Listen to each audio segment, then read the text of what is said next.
আসসালামু আলাইকুম। আপনাদের কাছে আজকে একটা আকুল আবেদন নিয়ে আসছি। আমার পাশে যাকে দেখতে পাচ্ছেন উনি হলো আমার ছোটবেলার শিক্ষক। ওনার কাছে প্রায় ৪ বছরের মতো আমি স্কুলে পড়াশোনা করছি। তো এমন একটা সময় চলে আসছে উনি খুবই অসুস্থ। আসসালামু আলাইকুম। মোহাম্মদ নিজামুদ্দিন, হাজীগঞ্জ গ্রামের বাসিন্দা। আমি দীর্ঘ 15 বছর যাবৎ শিক্ষকতা পেশায় আছি। বয়সের কারণে আমি শিক্ষকতা করতে পারতেছি না। শিক্ষকতা আমার একমাত্র পেশা ছিল, এটা দিয়ে আমার সংসার চলতো। কিন্তু বর্তমানে কিডনির সমস্যা, তারপরে কিডনির সমস্যা, এবং বর্তমানে আমি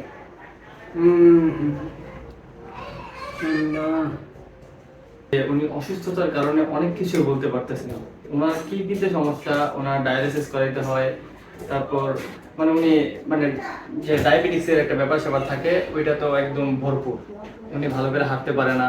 এই যে বসায় দিছে, উনি এই জায়গাতে বইটা যে প্রয়োজনের তাগিদে আরেক জায়গায় ওইটা বসবে এটাও পারতেছে না। তো এই যে সকল সমস্যাগুলা এটা হইতেছে বিগত 2 বছর ধরে। 3 বছর ধরে, যেটা উনি মাত্র বললো 3 বছর।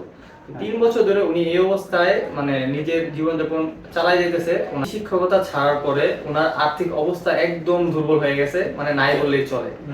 যে কারণে আপনাদের কাছে উনি সাহায্য চাচ্ছে, যে ওনাকে যেন সাহায্য করা হয়, উনি যেন ওনার চিকিৎসা চালাইতে পারে এবং ওনার পরিবারটাকে সুন্দর মতো চালাইতে পারে।